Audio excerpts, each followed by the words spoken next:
আসসালামু আলাইকুম রহমতুল্লাহ বরকাতুহু। আসলে আপনাদের সামনে সবসময় একটি পরিষ্কার পরিচ্ছন্ন ভিডিও উপস্থাপন করার চেষ্টা করি, কিন্তু এর পেছনে আসলে অনেক পরিশ্রম এবং মেহনত করা লাগে।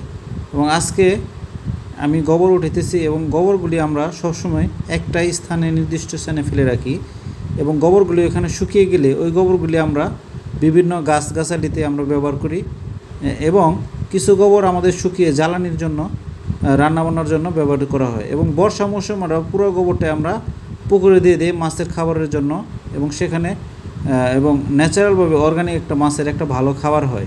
দেখতে পাইতেছেন আমি গরুগুলোকে গোসল করে দিচ্ছি, কারণ একটু দুপুরের আগে আগে আমরা আজকে গরুগুলোকে গোসল দিচ্ছি, কারণ সকালে আমরা সবগুলো খামারে গরুকে আমরা কৃমিনাশক ভ্যাকসিন করেছি এবং বিকাল দিকেও ইনশাল্লাহ গরুকে গোসল দিব, কারণ এমনিতে একটু গরম এবং তার ভিতরে কৃমি ইঞ্জেকশন দিয়েছি এবং এই জন্য গরুর তাপমাত্রাটা বেড়ে গেছে।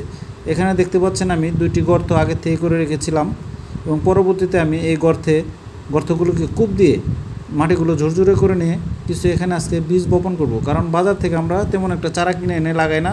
আমরা দেখা যায় আমাদের এই বীজ থেকে গাছ হয় এবং গাছ থেকে ফল হয় এবং সেই ফলের থেকে বীজগুলো আমরা রেখে দিই যত্ন সহকারে এবং পুনরায় পরের বছর আমরা সেই বীজগুলোকে আবার বপন করি ইনশাআল্লাহ।